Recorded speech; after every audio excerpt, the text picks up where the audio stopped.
विद्यार्थी मित्रांनो, welcome to our next lecture number 2, जो की आपण हीट चॅप्टर थ्रू घेऊन आलेलो आहोत. ठीक आहे. ह्या लेक्चर मध्ये आपल्याला छोटे कन्सेप्ट समजून घ्यायचे, छोटे डेफिनेशन जे आहेत त्या पाहून घ्यायच्यात की त्या डेफिनेशन म्हणजे काय, त्यांचा अर्थ नेमका काय होतो हे आपल्याला समजून घ्यायचं. ठीक आहे.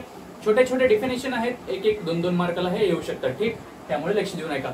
पहिली आहे melting point of ice. Melting point of ice आपण कशाला म्हणणार? Constant temperature at which ice converts into water, त्या टेम्परेचरला आपण मेल्टिंग पॉइंट ऑफ आईस असं म्हणणार. ठीक आहे. मग आपल्याला आला एक नोट पॉइंट काय, during transition solid to liquid, म्हणजे ice to water during transition काय झालं, object absorbs heat energy but it is temperature does not increase. म्हणजे काय, ऑब्जेक्ट एक तर हीट एनर्जीला ऍब्झॉर्ब करतोय. बघा, आईस आणि वॉटरचं जेव्हा कन्व्हर्जन होतं, आपण त्या आईसला जेव्हा हीट देतो तेव्हा आईस हा मेल्ट होतो कशामध्ये, वॉटरमध्ये. आणि पण ते वॉटरमध्ये मेल्ट होत असताना ते एका कॉन्स्टंट टेम्परेचर म्हणजे 0 टेम्परेचरवर, मागे पाहिलेल्या ग्राफनुसार 0 टेम्परेचरवर ते कन्व्हर्जन होत असतं.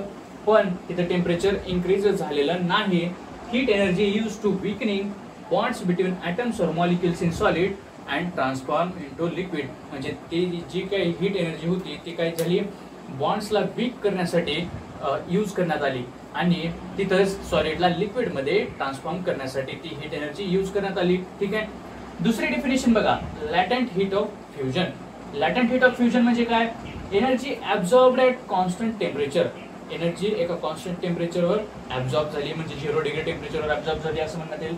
During transformation of solid into liquid, जेव्हा सॉलिड हा लिक्विड मध्ये म्हणजे आईस हा वॉटर मध्ये ट्रान्सफॉर्म झाला त्यावेळेस कॉल्ड लॅटेंट हीट ऑफ फ्युजन. म्हणजे तिथे कोणतंच टेम्परेचर राईज झालेलं नाही आणि त्याच हीट एनर्जीला आपण लॅटेंट हीट ऑफ फ्युजन असं म्हणतो. ठीक आहे. नेक्स्ट आहे स्पेसिफिक हीट ऑफ फ्युजन. मग स्पेसिफिक हीट ऑफ फ्युजन म्हणजे काय हे आपल्याला जाणून घेता आलं पाहिजे. जिथे स्पेसिफिक वर्ड आला बघा, तिथे युनिट मास वगैरे अशा काही गोष्टी येतात. ठीक आहे. म्हणजे एका पर्टिक्युलर व्हॅल्यूला ते टार्गेट करत असतं. ठीक आहे. Amount of heat energy absorbed at constant temperature, म्हणजे बघा लॅटेंट हीट ऑफ फ्युजन सारखीच ही डेफिनेशन आहे. Amount of heat energy absorb झाली, कॉन्स्टंट टेम्परेचरवर ऍब्झॉर्ब झाली by unit mass of solid to convert into liquid phase. Unit mass of solid to convert into liquid phase, त्यालाच आपण लॅटेंट heat of fusion असं म्हणतो. ठीक आहे. नेक्स्ट आला एक नोट पॉइंट. हे सगळ्या प्रोसेसेस तुम्हाला एक लक्षात ठेवायचे आहेत, म्हणजे हे कसं सोपं, एकदम सोपं जाईल. ही डायग्राम तुम्हाला लक्षात ठेवायची जेणेकरून तुम्हाला समजायला सोपं होईल. ठीक आहे. बघा, हे रेड पेनने मी जे काही सांगितले तिथं अगोदर लक्ष द्या. सॉलिड टू लिक्विड कडे जाण्याच्या प्रोसेसला, म्हणजे सॉलिड हा लिक्विड मध्ये ट्रान्सफर झाला तर आपण त्याला मेल्टिंग किंवा फ्युजन ही प्रोसेस म्हणत असतो.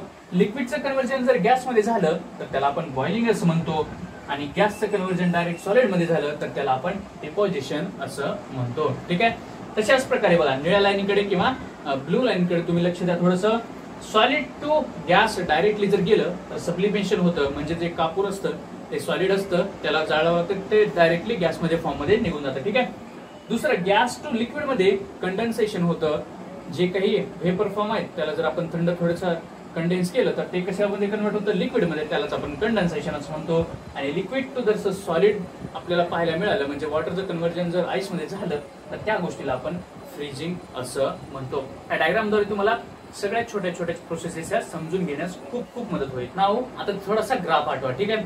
ग्राफ मध्ये आपण काय ऑब्झर्व केलं होतं, as we observe in graph, heat energy absorbed by water. Heat energy वॉटरनं ऍब्झॉर्ब झाली होती आणि टेम्परेचर तिथं इन्क्रीज झालं होतं.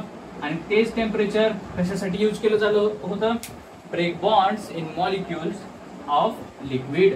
जे लिक्विड मध्ये जे काही बॉन्ड्स होते ते ब्रेक करण्यासाठी ते टेम्परेचर, ती हीट यूज केली जात होती. कन्वर्ट लिक्विड टू गॅस, ते बॉन्ड्स ब्रेक करून लिक्विड मधले लिक्विड हे गॅस मध्ये कन्वर्ट करण्याचं काम केलं जात होतं.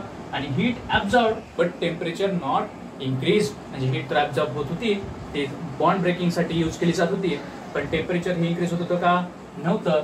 म्हणजे so the constant temperature at which liquid transfer into gaseous state, त्यालाच आपण काय म्हणतो, बॉइलिंग पॉइंट ऑफ लिक्विड. ठीक आहे.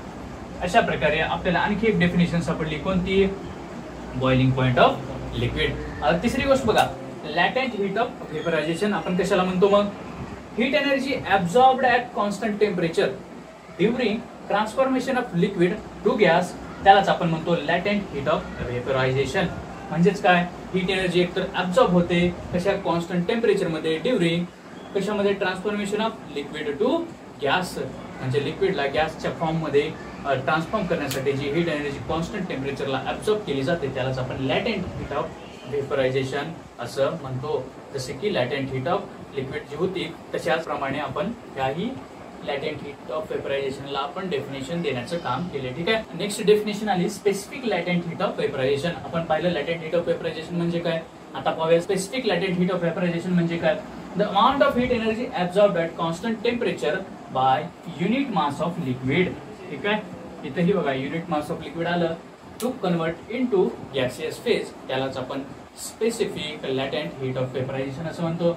इथं नोट पॉइंट काय आला बघा, values of melting point, boiling point and latent heat depend on the atmospheric pressure.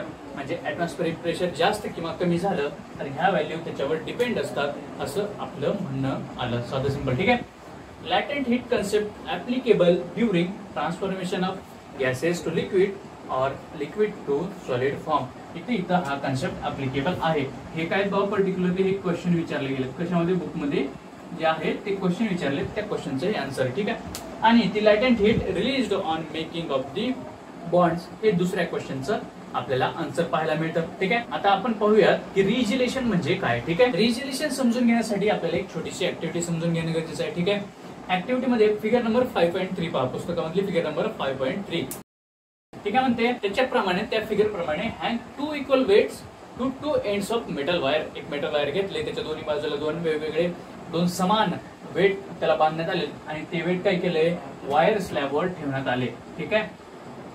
त्या स्लॅबवर, त्या आईस स्लॅबवर ते वेट ठेवण्यात आले दोन्ही बाजूला, म्हणजे अशा प्रकारे ते सोडले आणि तुम्हाला ते ऑब्झर्व करायला सांगितले.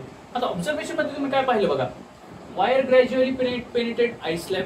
जो आईस स्लॅब होता त्याला वायर काय करेल, पेनिट्रेट करत जाईल त्या इक्वल वेट्समुळे त्याला खालचं लागेल ग्रॅव्हिटेशन फोर्स आणि ते त्याला आईस स्लॅबला पेनिट्रेट करत जाईल. After some time wire comes out of lower surface of the ice. म्हणजे काही काळानंतर वायर हे जे आईस स्लॅब होता त्याच्या खालच्या बाजूने निघून जाईल. ठीक आहे. However ice slab do not break. म्हणजे एक कॉमन सेन्स म्हणत होता काय, वरून ते वायर पेनिट्रेट होत गेलं, त्याला तोडत गेलं, ते वायर खालून निघालेलं आपल्याला पाहायला मिळालं. पण हे सगळं होत असताना ते आईस स्लॅब तुटला का नाही, का बरं, असं का बरं झालं असेल ते आपण जाणून घेऊया. ते वायर त्या ग्लास स्लॅबच्या खालून तर आपल्याला पाहायला मिळालं, पण त्याचं रिझन काय आपल्याला कळलं नाही. म्हणजेच आता तेच आपल्याला काय दर्शवतं हे पाहू. The phenomena in which the ice converts to liquid due to applied pressure and then reconvert to ice once pressure removed. म्हणजे प्रेशर दिलं तर ते काय होतं, आईसचं कन्व्हर्जन होतं कशामध्ये, लिक्विडमध्ये, आणि जर प्रेशर रिमूव्ह झालं तर ते अगेन सॉलिड मध्ये कन्वर्ट झालेलं आपल्याला पाहायला मिळतं. आणि त्याच प्रोसेसला, त्याच गोष्टीला आपण रिजिलेशन असं म्हणतो. री म्हणजे अगेन, जेलेशन म्हणजे फ्रीजिंग ऑर सॉलिडिफाईंग, असं त्याचा सिंपलचा मिनिंग होता. त्याचं रिझन काय असेल बघा, melting point of ice lower than 0 degree Celsius due to pressure applied. जे काही आपण प्रेशर अप्लाय केलं तर त्याच्यामुळे काय झालं, आईसचं जे मेल्टिंग पॉइंट होतं ते होतं 0 डिग्री पेक्षा कमी. Means at 0 degree Celsius ice convert to water. म्हणजे 0 डिग्री सेल्सिअसला आईस हा वॉटर मध्ये कन्वर्ट झाला. As soon as pressure removed, मग जेव्हा प्रेशर रिमूव्ह केलं, melting point restored to 0 degree Celsius and water to ice again.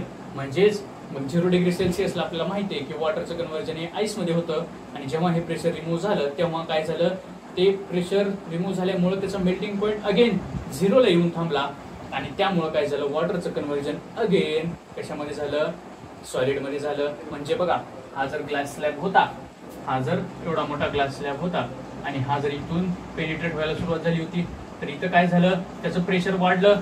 Pressure दिल्यामुळे काय झालं, त्याचं मेल्टिंग पॉइंट 0च्या खाली गेला, त्याच्यामुळे ते वायर इथंपर्यंत पेनिट्रेट झालं.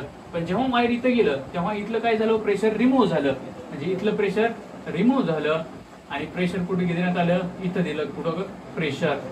त्याच्यामुळे काय झालं, इथं प्रेशर वाढलं, इथला 0 डिग्रीच्या खाली गेला, त्याच्यामुळे इथंपर्यंत पेनिट्रेट झालं.